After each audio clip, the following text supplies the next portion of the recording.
Witness, state your name and occupation. Oh, yes, my name is John Garrideb. And I'm a juror, and such like. Sounds like even she doesn't know if she's a housewife or a maid or what anymore. The court has decided your testimony is required in order to clarify matters in this case. Do you understand, madam? Yes, my lord. You will tell the court everything that took place in your household in the evening in question. And I warn you, do not attempt to hide the truth. Oh, dearie me. Chin up, Johnny. Nothing to worry about now. Oh, I didn't know you were here, John. Wasn't only you in the room that day, old thing, was it? Rather think I ought to testify as well, don't you? But what about your knee, dear? Don't you worry about that. Hardly notice it. I'm not the sort of chap to leave a comrade to face disciplinary action alone. Oh, John. I presume you're Mr. John Garrideb? Yes, sir. Former second lieutenant of the 3rd Regiment of the 4th Northumberland Fusiliers, sir. Seen my fair share of action, now living the quiet life, as it were. The quiet life? Were you not engaged in an incendiary battle with your spouse on the day in question? Well, yes. Quiet. I believe this may represent a first in the proud history of the British court. Calling a juror to the witness stand is unprecedented. However, the court will hear your testimony now, juror number 4, and that of your husband. You will recount clearly and concisely the events in your home at the time of the incident in question. Sir, at once.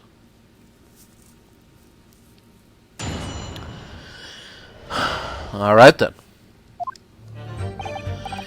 Yes, on the day you're referring to, the wife and I did have a bit of skirmish. Can't recall the reason now. Knocked a candlestick over and set fire to the carpet. Soon had it out, though, and got the window open. Meanwhile, I was picking up whatever I could find to throw at him. Plenty of knives around our place. Can't say I'd notice if one or two went missing, I'm afraid. If that bally thing on the victim's back really was one of ours, you'll have a job proving it, I think. That's it? It sounds as though it was quite the battlefield in your household that evening. Although an entirely one-sided assault, it seems. The enemy caught us on the hop, sir. Had no choice but to dig in and take defensive measures. To be honest, if the enemy had kept shelling us for another minute, we'd have been toast. Of course, a veteran such as myself is only too aware that on every battlefield, you're just a gnat's whiskers away from death at any moment. Are we still talking about a marital quarrel here? Well, I must say I'm dubious that this testimony will shed any light on the origins of this jackknife. In combat, one's focus narrows such that surroundings are barely noticed. These witnesses may not be able to offer anything more that they have testified already. This may be a dead end. Then these may well be right. Well, whatever the chances, we only have this last cross-examination to uncover the truth, Mr. Naruhodo. Yes, I'm afraid so. Very well, counsel. Begin your cross-examination.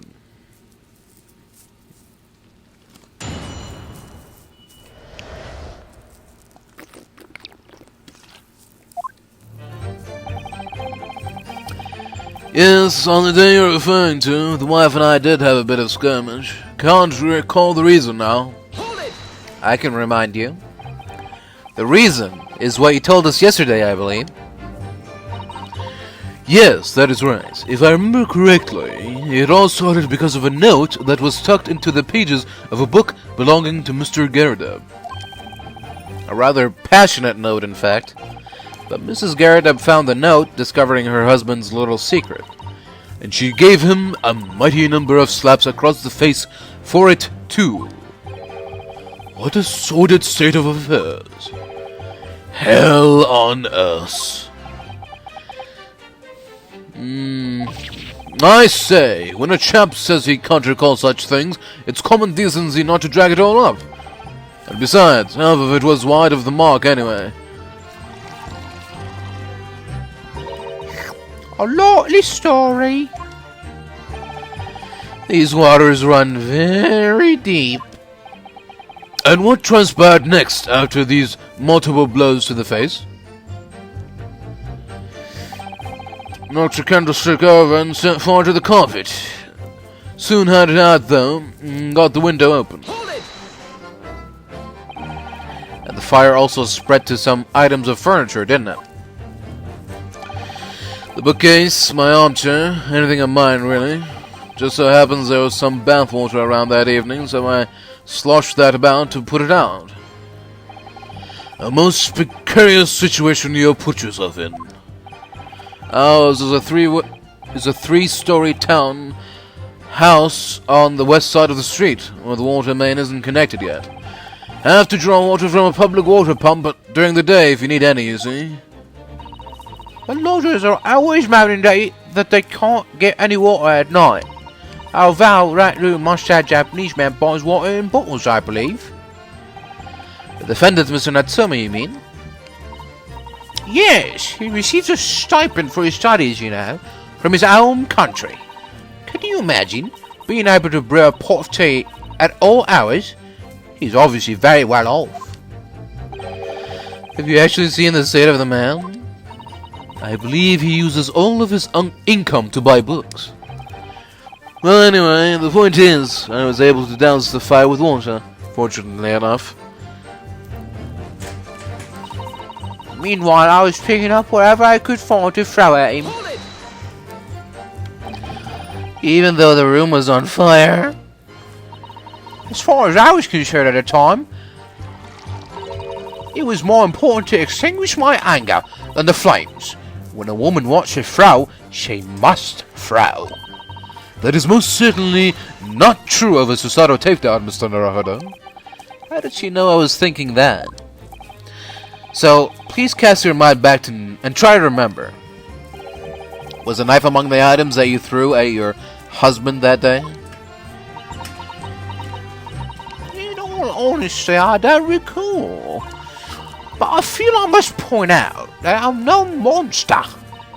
Let me see. Some bread, a cabbage, garlic, a towel, a sponge, a napkin. Excuse me. Do you have something to add, sir?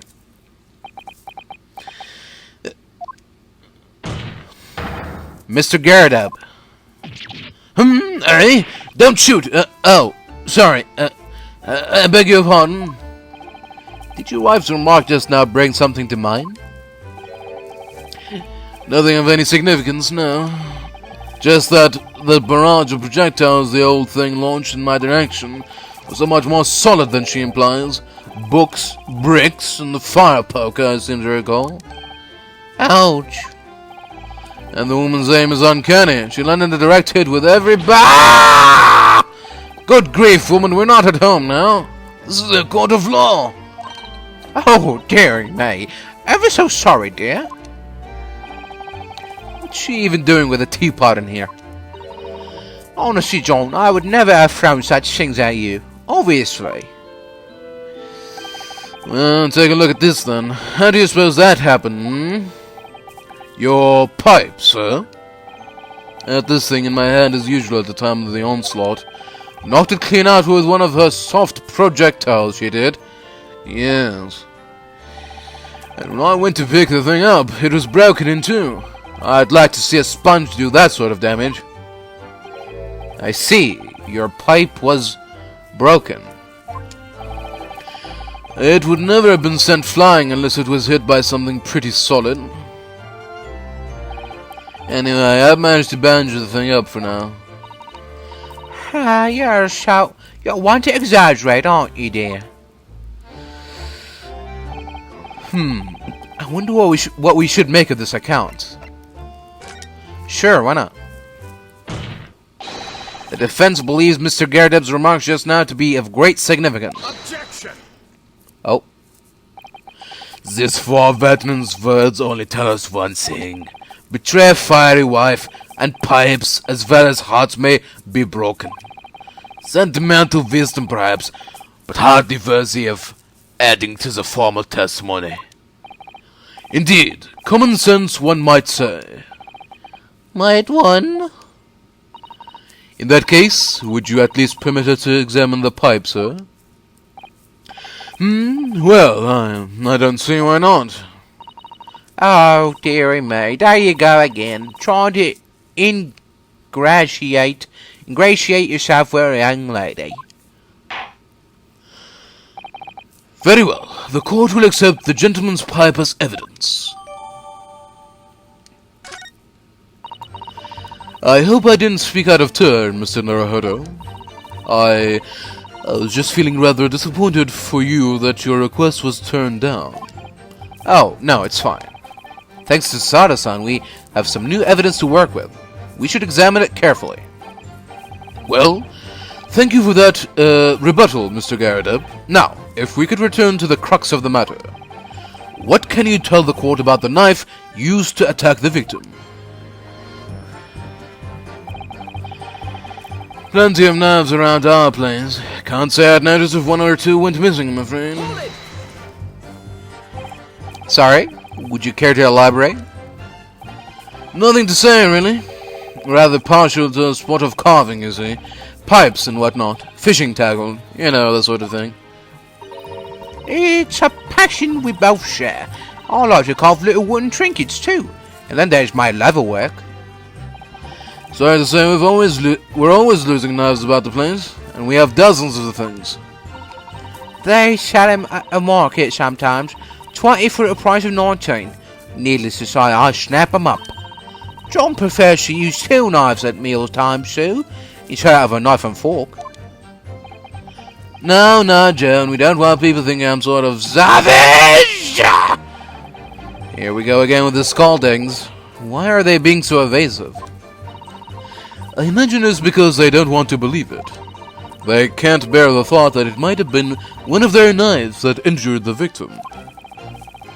Which is entirely understandable, of course, but still. Go on with your testimony, witnesses. Sir. That belly thing in the victim's back really was one of ours. You'll have a job proving it, I think. Hold it! So you have no intention of admitting it was your knife, unless we can produce proof?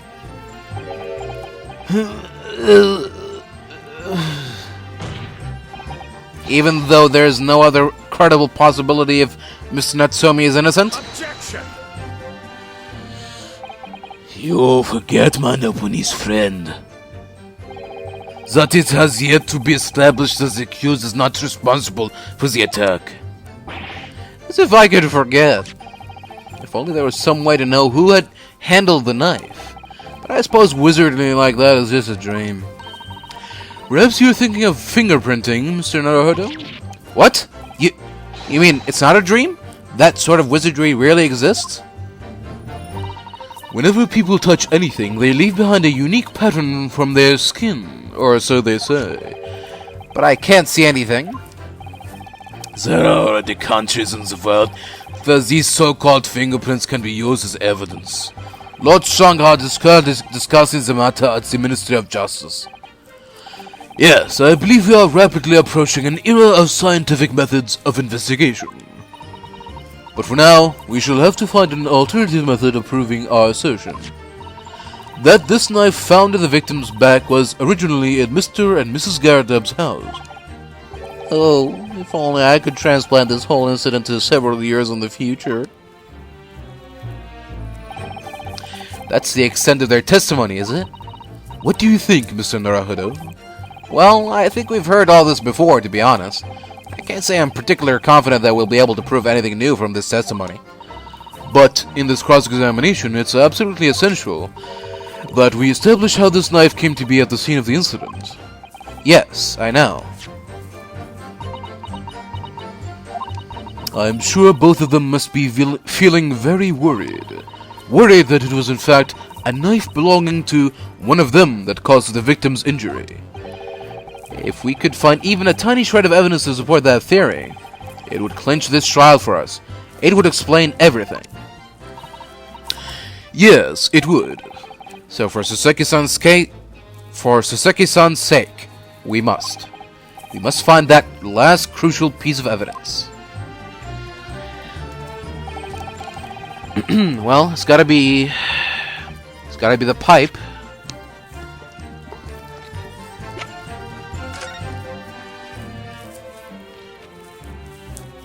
Let's examine it very carefully.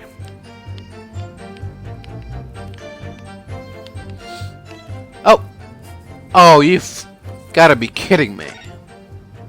There it is. Oh, something just twinkled inside the chamber of the pipe there. Yes, I saw it. Something stuck in there, I think. Let's turn it over and give it a shake. What's this? It's a tiny fragment of metal. It looks like the tip of a blade or something. The tip of a blade? Surely, it couldn't be. Oh, come on. He's been sipping on this whole time? Oh my god. There's a small nick out of the bowl here, look. It appears to have been made relatively recently. And see how there are little scrapes and dents all over it? It is clearly a well-loved pipe. Yes, you're right. It seems to me recently that being well-loved goes hand in hand with getting some battle scars. This particular nick is catching my eye, though, because it's clearly new. It looks to be in a sorry state with that bandage around it, doesn't it? But for some reason, it feels slightly ominous to me, like it's trying to shout out a warning. Probably because it's the same blue as Mr. Garredeb's dressing gown. I suppose it must have considerable sentimental value to Mr. Garredeb, given that he's gone to the trouble of repairing it like this. Either that, or he can't afford to replace it. Well, there we go. So... hold on. Can we examine the tip now as well? This is the tiny piece of metal we found in the chamber of Mr. Garredeb's pipe. It looks like the tip of a blade or something. The tip of a blade? Is something wrong, Mr. Naruhodo? I don't really know. There's just something niggling me, but I can't quite put my finger on what it is. Perhaps in that case, it would be wise to examine some of the other pieces of evidence again? Okay, yeah. Alright, so we go back to the knife and see if the piece fits.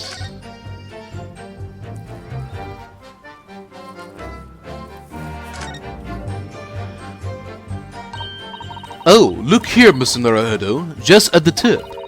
A small piece of the blade appears to be missing. Wait, part of it's missing? I could be wrong, but I've just got a feeling. You remember this? Ah, that's the tiny fragment of metal that we found inside Mr. Garredeb's pipe. Yes, and just maybe... Oh my, it is a perfect fit. Somehow I just knew it.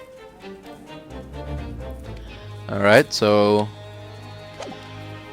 Alright. Aha, okay. Alright. Hopefully this will be the last piece of evidence we present.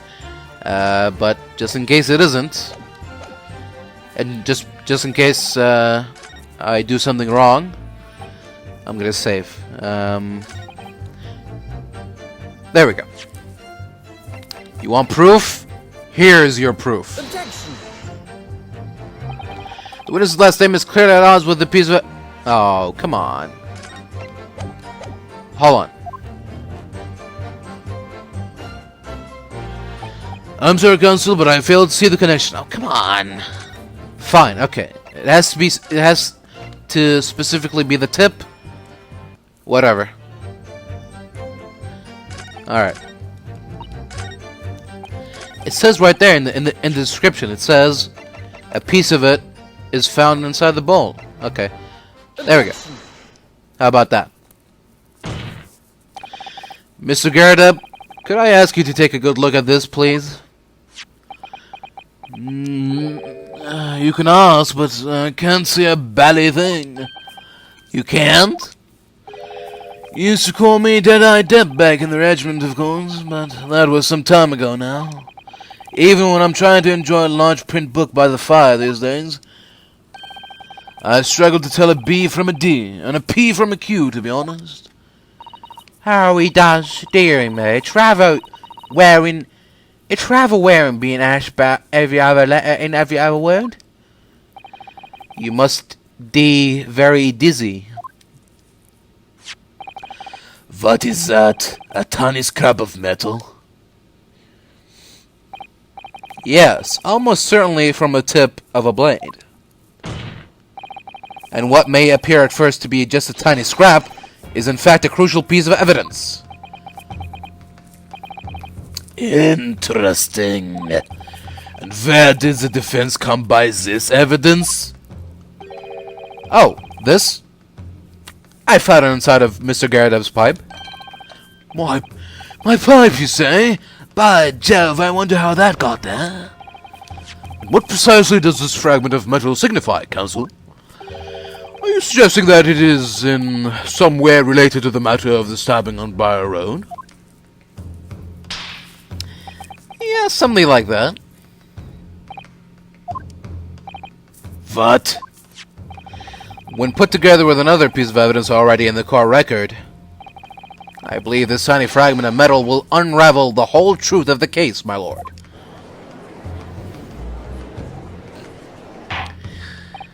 You appear rather confident in that extraordinary statement, Counsel. Very well then, present the pertinent evidence to the court. What evidence, when paired with this fragment of metal, allegedly reveals the truth of the entire case?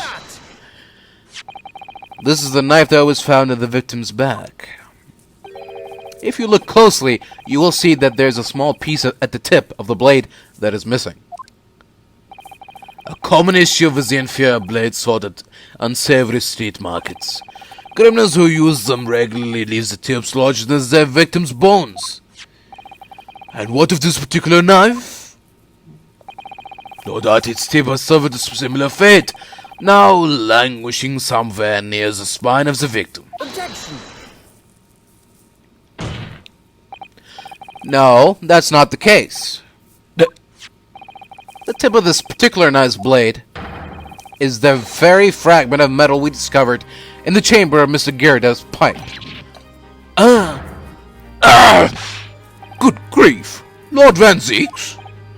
I don't believe it! The knife from the crime scene, this fragment of metal, are a perfect match! Good golly gosh! Order!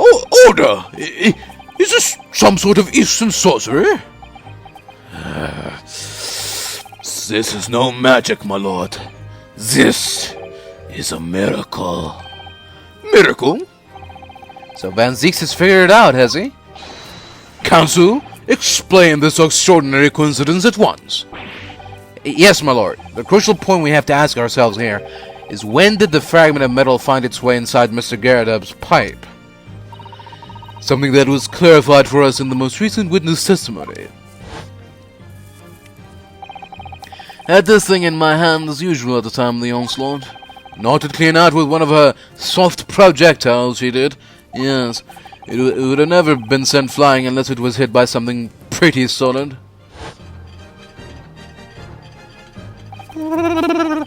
Oh, dearie me.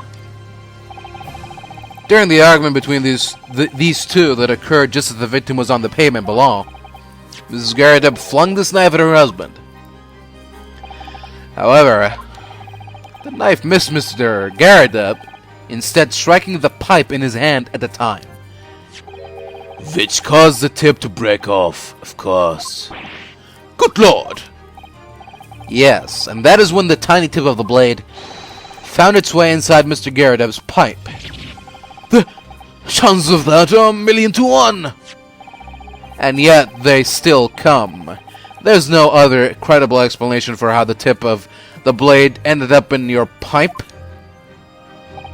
Then, after losing its tip, the knife ricocheted off the pipe and flew out of the open window.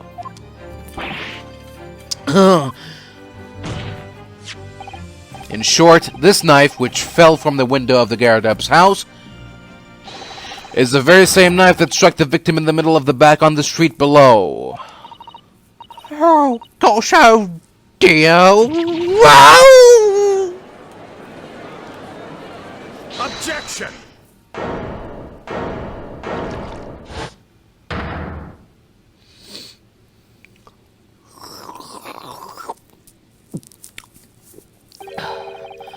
Full-blooded cereal, give you that.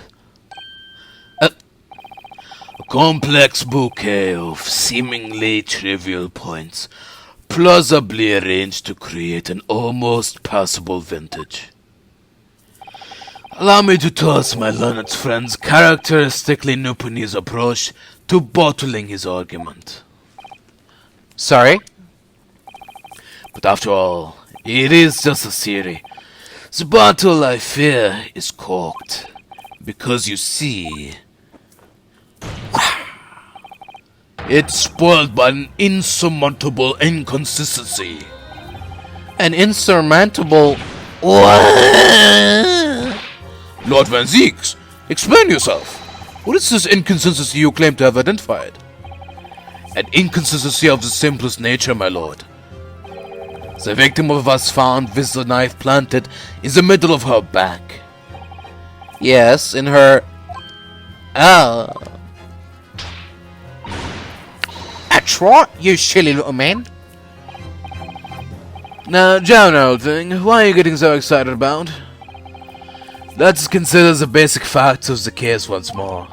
The victim was walking along the pavement before being stabbed in the back and falling to the ground. If the knife that struck her had fallen from above, there's no possible way it could have planted itself onto the victim's back. Gyag!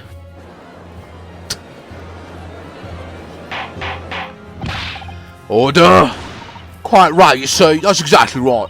If a knife had fallen from above, it would have struck her on the top of her head. Well, Here's not for that, look. I knew it. I never liked this theory in the first place. I don't know though, where it did happen. It would appear the defense has made a rather spectacular blunder. If a theory has even one inconsistency, it cannot stand. Your theory, my learned friend, is history. No, but I know the answer already. We were so close. I could see the truth. I was so sure we were on the right track. But now the way has been blocked completely by just one simple inconsistency. Or in other words, we simply need to eliminate that one inconsistency and the theory will stand. Mrs. Otto. You mustn't worry, Mr. Naruhodo. You were just caught off guard, that's all, and your mind went blank. But if the path you were on is indeed correct, then a way will present itself. The key to this is in the court record, I'm sure. All the information you need is there. It seems you have nothing to say, my Nipponese friend. Well, your silence speaks volumes. A tacit acceptance that your theory is fatally flawed. Objection! Hold on a minute.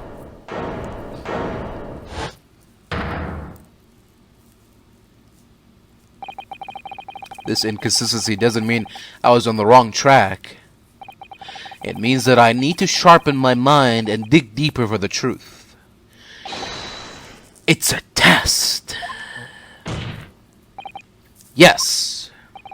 If the knife fell on the victim from above, there's no way that it could have hit her in the middle of her back. Unless... if we're talking about normal circumstances. What are you implying? Counsel, there's a piece of evidence in the court record that can explain in this inconsistency. That can explain how the knife that fell from above could have pierced the victim's back. We already have the answer. Goodness! Utter madness. Surely this must be the last time. Counsel, present the evidence of which you speak. This is the last inconsistency, the final piece in the puzzle. If I can successfully make sense of this, the truth will be laid bare at last. The evidence that explains how the falling knife became lodged in the victim's back is...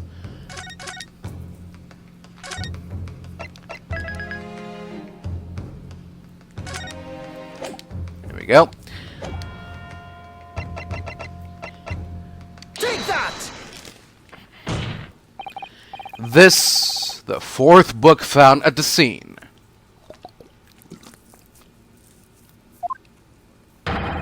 This is the final piece of evidence the defense will present. The burnt book? Is that not Mr. Garredeb's book? Yes, and to understand its significance, we have to consider how it came to be at the scene in the first place. This photographic print clearly shows the book in question, and the victim holding it in her hand. But as we all know now, it was the police constable that put the book between her fingers like that. Quite so, as part of his wholesale transplanting of the crime scene to the opposite side of the road. That's true, however. As part of his testimony, Constable B made an extremely enlightening statement on that point. But what made you place that book in the victim's hand? Oh, well, sir, that's because that's how I found it. When we first ran over to the scene, the victim was already holding the book. So when I moved everything, I made sure it was still in her hand.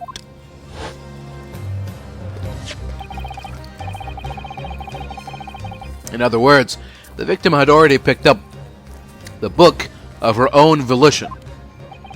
And clearly, that must have been before she suffered the knife wound. Well, I should say so. After being attacked with a knife, I don't imagine she'd have been doing much of anything. So the question becomes, why did the victim have that book in her hand? By jingo, I think I'm beginning to see what may have happened now. Oh, dearie me. We know that the book fell from the top floor of the Garredeb household onto the pavement below, at precisely the moment that the victim was walking past. Yes, at exactly that moment. The young woman was walking along the street in the light fog, when all of a sudden, a book fell right in front of her. The book off through? Yes, Mrs. Garredeb. And what do you think the woman did? What would you do if you were walking along and suddenly a book landed in front of you on the pavement? Well, I really can't imagine it, but I suppose she might have reached down and picked a book up. Yes, that is exactly what the woman in fact did. She picked up the book.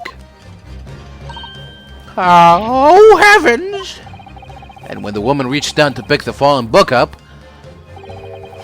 what position would her back have been in? That's right, facing the sky, completely and utterly defenseless.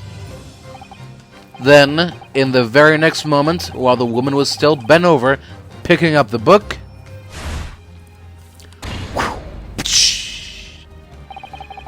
the next object fell from the room above, the jackknife, straight into the middle of her back. And at that same time, walking by chance directly behind Miss Green, was the defendant, Mr. Soseki Natsume. Well, I never! It appeared to Mr. Natsume that the woman simply collapsed on the floor. In the dark and the fog, he didn't see the knife falling on her from above. Ah!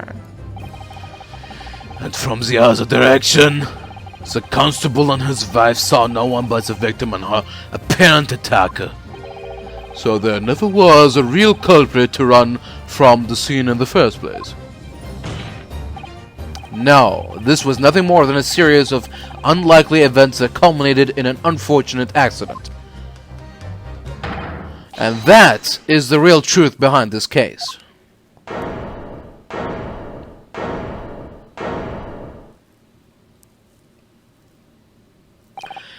Well, questions?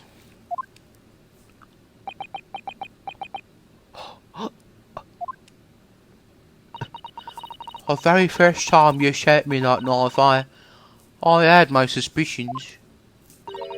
I wondered if perhaps it might have been something like that. There, old bean. Poor Mrs. Gardev. Of course, I never meant for anything of the sort to happen, but it was all my fault, wasn't it?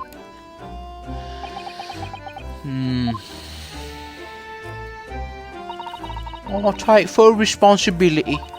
I'll let my anger get up out me. I'll throw that book, and I'll throw the knife as well.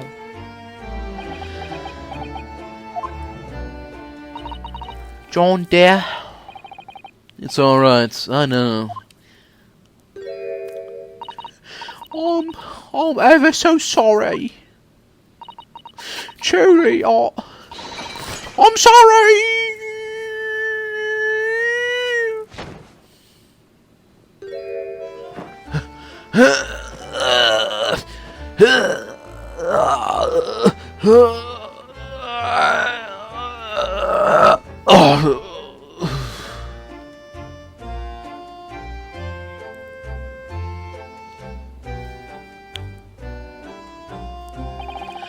Lord Van Zeeks, what news of Mrs. Gerdup?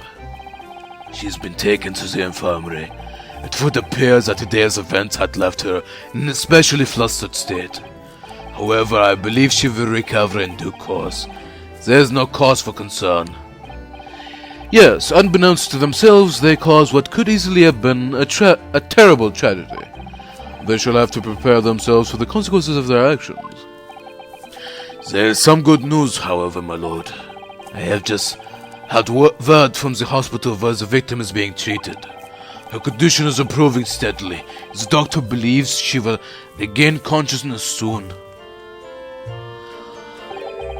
It's strange. We've been talking about the victim all this time, but we've never once met her. How wonderful. The woman is out of danger, it seems. Yes, that is good news.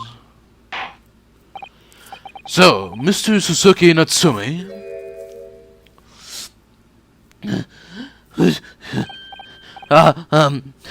Yes? On behalf of my fellow countrymen, I would like to take this opportunity to beg your pardon, sir. You came from your distant eastern homeland to study our great British culture, and have been repaid with immeasurable unkindness. Please accept our heartfelt apologies.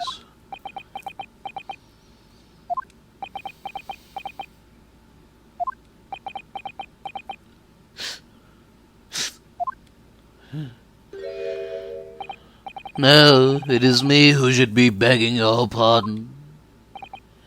Oh, now, Mr. Natsumi, that evening, when the young woman just collapsed on the pavement before my eyes, I jumped to the wrong conclusion again in my confusion. What conclusion, sir? I was sure that the woman was dead. Yes, Constable Beats said the same thing, didn't he? He thought she had been killed, too. I suppose she must have looked completely lifeless. It's been about a year since I arrived in Great Britain now, but I still can't get used to life here. I can't relax. I'm sure there are evil spirits lurking in the fog, like they're haunting me. Poor Soseki-san. His imagination really has got the better of him. Yes, poor man. So when it happened, I thought the young woman had been taken by the fog spirit. I should never have dropped my books like that and run away. I should have called for help, for a doctor, for the police.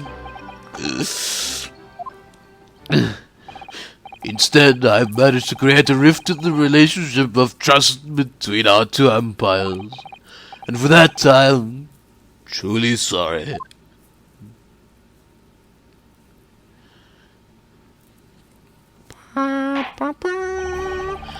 One could indeed say that some sort of mischievous spirit has been at work here, I think. One that created a chain of unfortunate mishaps. We were befooled by the spirit and led to false conclusions. But thanks to Lord Van Zeeks and our young lawyer here from the east, that chain has now been broken and the spirit exorcised. I heartily commend you both. Oh. Now then, ladies and gentlemen of the jury. Yes, my lord? In concluding this trial, I must ask one last time for your decisions regarding the defendant's culpability. Are you ready to present your findings to the court?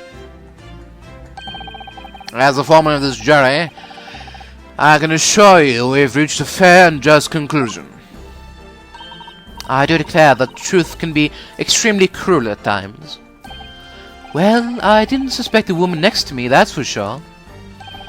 Sitting in for the old bean while she's out of action, you know. But I know what her decision would be.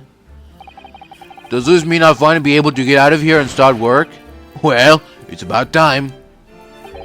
I say, I'll have a cool curve of a story to tell the grandchildren when I get home, won't I? Very well, ladies and gentlemen of the jury, I hereby demand your final decisions. Mr. Foreman? Not guilty. Not guilty. Not guilty. Not guilty. Not guilty. Not guilty.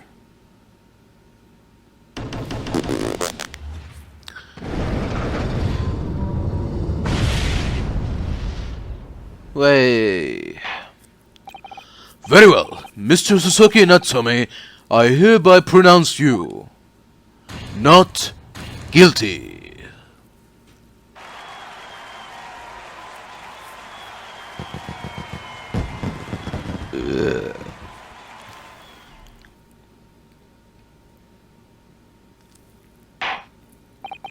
And finally, Mr. Natsume.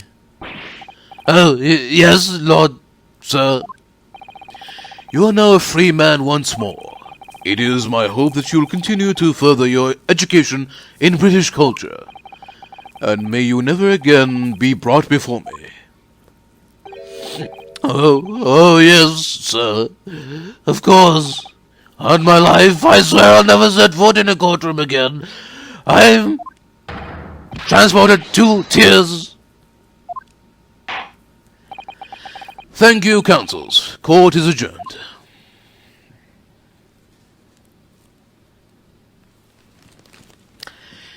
That's the end of that.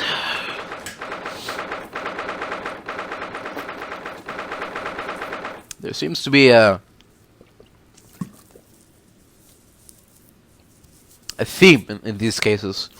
A theme of tragic accidents and misunderstandings and what have you. Oh well. Oh, locum. Wait, you mean me? Of course! Is there another locum here? Is there even one? Compared to the original locum student, Mr. Naruhodo Esquire, your name has become rather short, hasn't it? What's wrong with using my actual name? Oh, at last! Oh, at last! I'm free! I'm free! Joyful, joyous, jubilant, jubilation! Heady, hearty, happiness, hurrah! Oh, I am pleased. Mr. Natsume is delighted. Would it be so hard just to say that, then? Locum, you did it! You saved me from the brink! Well, what happened to the poor woman was in no way your fault, after all. I'm just glad everyone can see that now. No, not that! Lovely, loyal, locum, lawyer! Yes? I mean, as I said before, I have just never got used to life here in Great Britain. Every time I look over my shoulder, I see foreigners. I see towering brick buildings. And from high up windows, I see them looking down on me, laughing. Look at that little hunchback. Oh dear, I am sure it is all in your head, Mr. Natsume. But today you, locum lawyer, gave my gloom the boot. You stood firm behind that baronial bench before all those babbling British. You battled to the bitter end, laying bare for the baffling truth. When I beheld the blinding fireworks among the beams of the Bailey's roof, I bellowed, "Behold the beast, the best barrister ever born!" Well, that's very flattering, and we're very pleased for you. This has given me a wonderful anecdote to recount to my old friends back in Japan. An anecdote? Is that what's become of all my hard work? Oh. Ah, there you are, my dear fellows. I apologize for keeping you waiting. I rose late this morning. Oh, Mr. Sholmes, what a pleasure to see you. I see I'm here not a moment too soon. A disaster has been averted, I'm glad to say. Oh, A trial shall begin presently, Mr. Naruhodo, and I wish you the very best of luck. It's just finished, actually. What?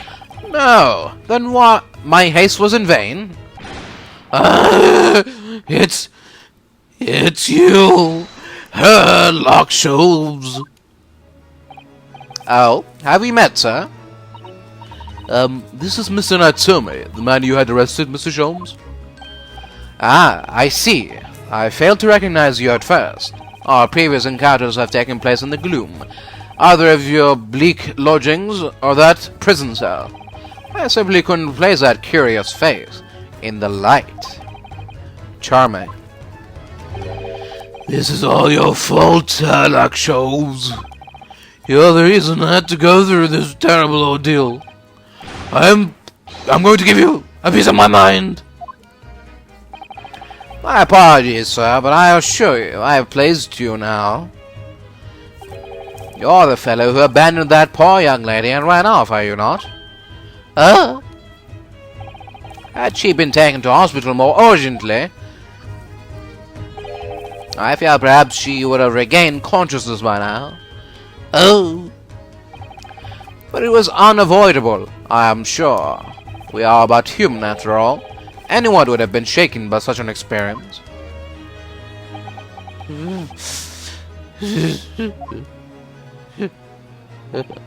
I do feel very badly about how I behaved. Well, never mind. Now then, what was it that you wanted to say to me, sir?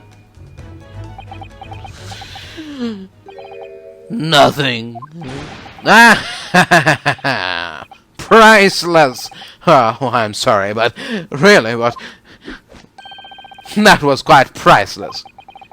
Poor Suzuki-san. Still, on the bright side, you've had an extremely entertaining experience without paying a penny. And it would seem you are not even found guilty. But there's no bright side. Whatever do you mean, Mr. Natsume? Even after this, I'm still cursed by the spirits and now by the Reaper. Ah, Lord Van Zeeks. I haven't forgotten, you know, what facing that man in court means. Even if you're not found guilty, you're still doomed. It will be alright, Mr. Natsume. If the Reaper appears trying to make trouble, I will protect you. Hiya! Oh. With a perfectly executed Susato takedown. Much as I like being turned on my head, a bit of warning might be nice next time, Mr. Sato.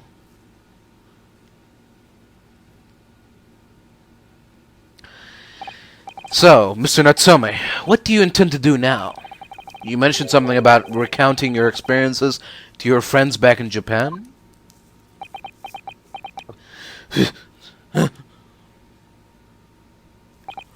Yes, I intend to return to my homeland soon. Oh, It has already been a year since I arrived here in Great Britain. I have visited universities, libraries, bookshops. I have been honored with the tutelage of professors. I have learned so much about the wealth of literature here, and the city it has shaped. I have come to realize that it is my calling to sail home and tell my fellow countrymen about it. That is very touching, Mr. Natsume. or in perhaps less veiled terms, you wish to withdraw halfway around the world to escape the terror of the Reaper's curse? That's not it at all! The more I learn of literature, the more this strange feeling claws at my insides. I feel compelled to return to my roots and attempt to pen a work of my own. Oh, I see. A work of literature by Suzuki-san. Could be an interesting read. And what about Miss Susato and yourself, Mr. Naruhodo? Sorry, what about us? Will you return to Japan along your mustached compatriot? Where would we? A week has not yet passed since we arrived in London, and only now does it feel as though we have finally found our feet. And you are accommodated in a hotel at present, are you not? That's right, but we need to find lodgings before it bankrupts us. I've calculated we can only afford another 10 nights before our entire budget is exhausted. Well then, you could take my lodgings. Oh, the windowless room? But it lacks in windows. It more than makes up for with the floor, the ceiling, and walls. Great. And books. And of course, I'd be happy to leave behind the accursed evil spirit. Oh my, an evil spirit? Oh yes, it tries to suffocate you while you sleep. It's an infallible wake-up call. Is he talking about the cat? Well, think about it, if that's alright. Perhaps I can offer a more welcome alternative. Would you consider taking lodgings with me? Really? Well, a vacancy has conveniently presented itself. Though it is up in the attic, I might add. Are you sure it isn't just a storage loft? I spoke with the landlady this very morning on the matter of price, and Iris is cleaning the room as we speak. You must come at once. I presume you have no luggage to speak of? Oh, this is simply wonderful. What an honor to be invited to taking lodgings in the Great Detective's office's attic. I'm too overcome for words. So, suggesting we look elsewhere is out, then. Then it is settled. Iris will prepare a welcome dinner this evening. And you must come too, Mr. Natsume. I insist. I don't know what to say, but thank you. And yes. Wonderful. Then I'll go and complete the paperwork for your formal release, Mr. Natsume. It shan't take long. Somebody's happy. Welcome. I knew that you wouldn't let me down. I'm truly delighted to have met you here in London. Likewise, Mr. Natsume. It's been a privilege meeting you two. It's a shame that we're gonna have to say goodbye so soon. Well, I've come to realize that I belong in Japan. But Locum, we will meet again one day. Yeah, I'm sure. And hopefully by then, I'll be a successful lawyer. Hopefully by then, I'll be a successful author. Well, my dear fellow, our carriage appears to have arrived. Shall we go, Mr. Naruhodo? Yes, Mr. Jones. I have little doubt Mr. Natsume will be released in time for dinner this evening. And so, with Suzuki-san's innocence successfully established, We rode with Mr. Sholmes to what was to become our new home, 221B Baker Street.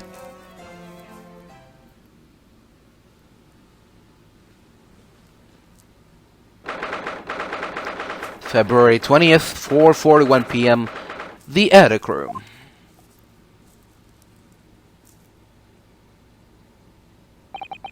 So this is to be our new office, yes.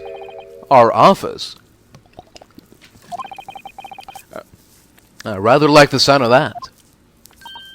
Me too. It is simply wonderful, isn't it? I hope you can see this, Kazuma. It's only a small step. But I'd like to think we're getting a little closer to your dream now. So, my dear fellows, do you like the plays? Oh, Mr. Sholmes. Yes, thank you so much. It is a delightful room, Mr. Sholmes. I simply adore it. Good, I am pleased to hear it. Iris and I are delighted to welcome you. Oh, I hope everyone's hungry. It's nearly time for dinner. We'll eat as soon as Mr. Natsume arrives. We have a lot to celebrate. Iris, you must let me help you. Alright then, Susie. You can be in charge of the salad. Splendid.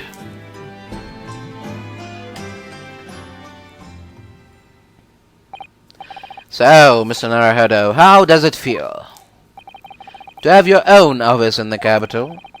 It's very exciting, actually. I can't help wondering what adventures await us. Those were precisely my sentiments when I first established my office at these premises. Until I discovered the dark truth about the city of London, that is. Sorry? London is a glorious place, full of wonder, opportunity, prosperity, and mirth.